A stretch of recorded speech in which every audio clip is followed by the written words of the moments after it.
Marvel's unexpected benevolent bigotry. Asgardians exposed. Yes, guys, it's time. We're doing it. Shredding Marvel 101. A wise person once said, the road to destruction is often paved with good intentions.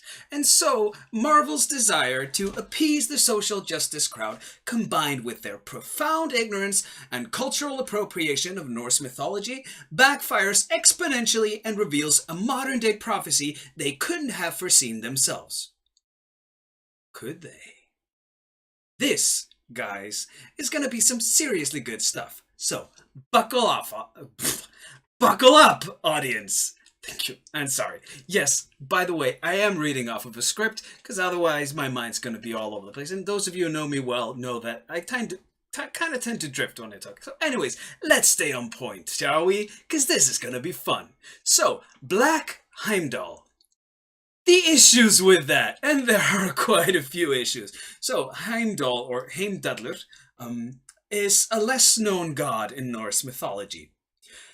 Now, in the poem Þrymskviða, stanza 15, he's linked to everything bright and white. So the term is hvítastur ása, widest of the eyes here. So he'd be the stereotypically widest illustration to ever make black in that sense.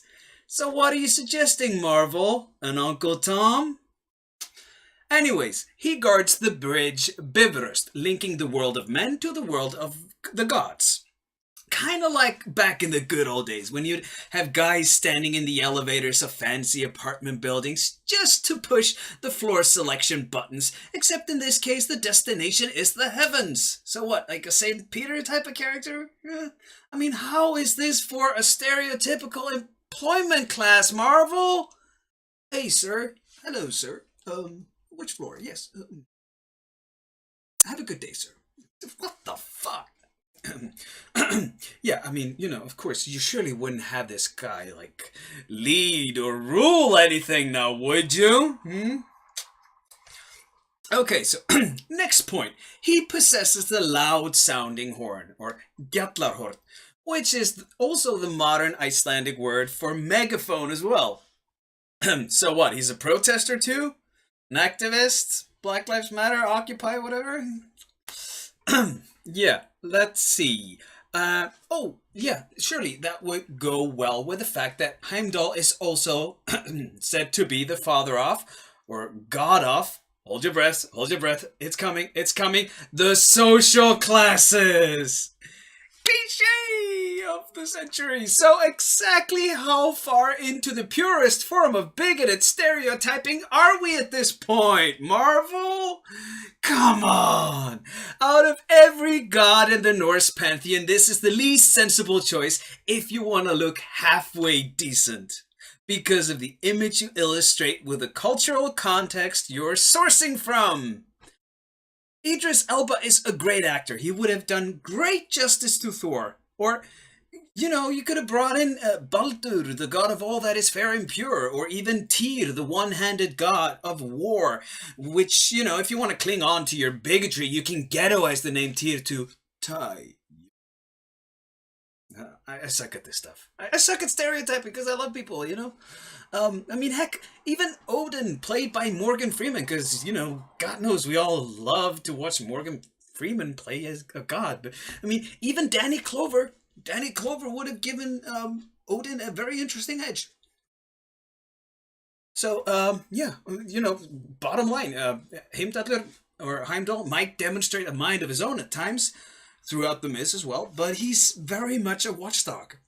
So, way to go for perpetuating the lowest common denominator of every stereotype that ever existed out there. And it's not done yet. LGBT Loki, if you will. The issues with that. Could there be any, you think? This is getting bad, you guys. Okay, hold your. Please stay seated. If you have armrests on your chair, hold tight. So, anyways, so he's a giant by origin, but he has been assimilated among the gods. He remains so conflicted in his nature that you have to ask, how assimilated is he really? Don't look too good. Don't look too good, Sherlock. Anyways, he cheats, tricks, lies, steals, and betrays everyone around him. He tends to do good at times, usually to make up for disaster he caused, but if not, the good is bound to be followed by yet another low-key disaster.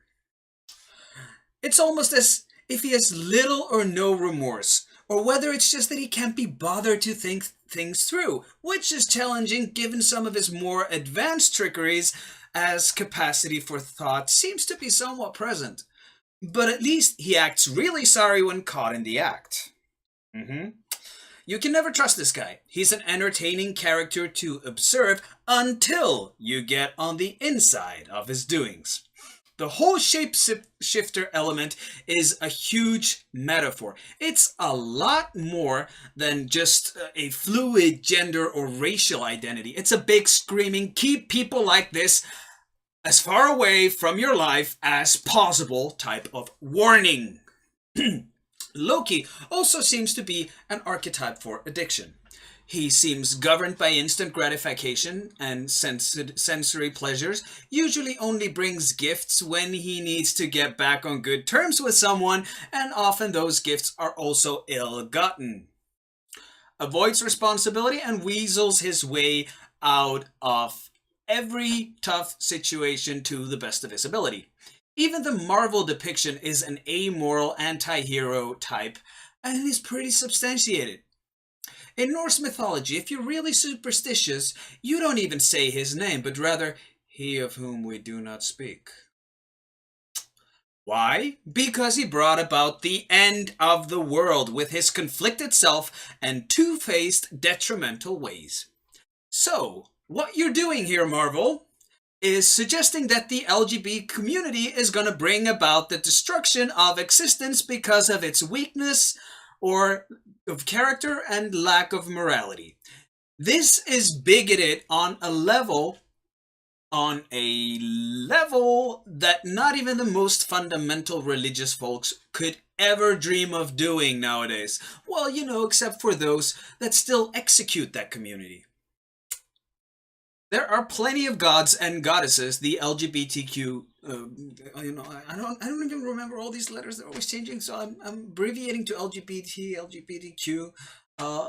Yeah, so, there are plenty of gods and goddesses that community would have taken pride in, such as Freyr, Freya, Baldur, Bragi, Eden, but you had to choose him of whom we do not speak. He's conflicted and he shifts shape, yes, and it's cool and all that, but for all the worst of reasons. Okay, so you might think this is the end of the rant, but no. You see, Marvel's disaster doesn't end here, and neither does my funeral service of their reputation. This gets even better still. Or worse. Stay tuned. So you see, at Ragnarök, the doom of the gods, the end of the world brought about by Loki and Heimdall end up killing each other.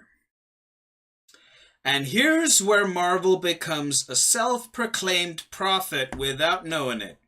A vulva, if you will, as we'd say it in Old Norse. Transitioning between Icelandic and English gets tricky at times, so vulva, to pronounce it properly. You see, they're playing around with all of this to try and appease a certain current political climate, aren't they? If we take Norse mythology for the set of metaphorical codes, illustrations, and mathematical calculations that it really is, we can get a sense of how this adds up.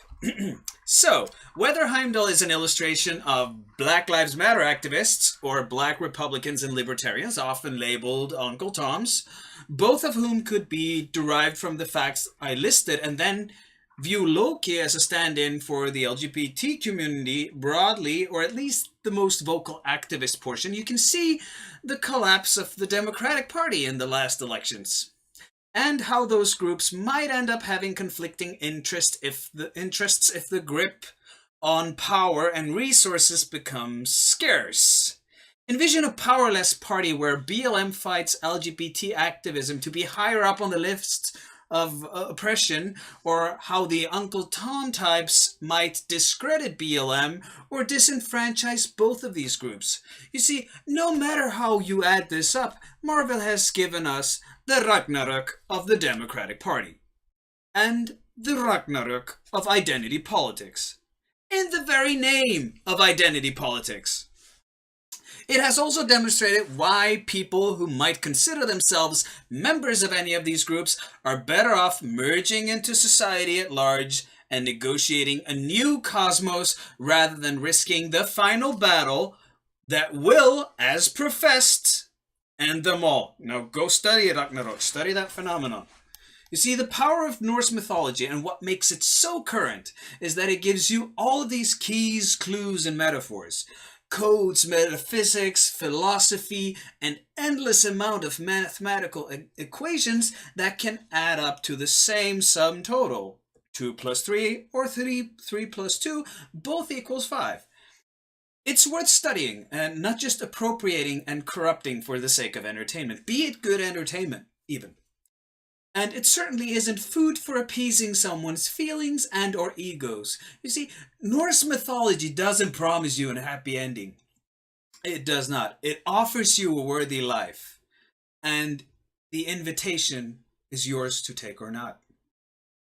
So go read, Marvel. Stop being a bigot. Viking out. Till Valhalla!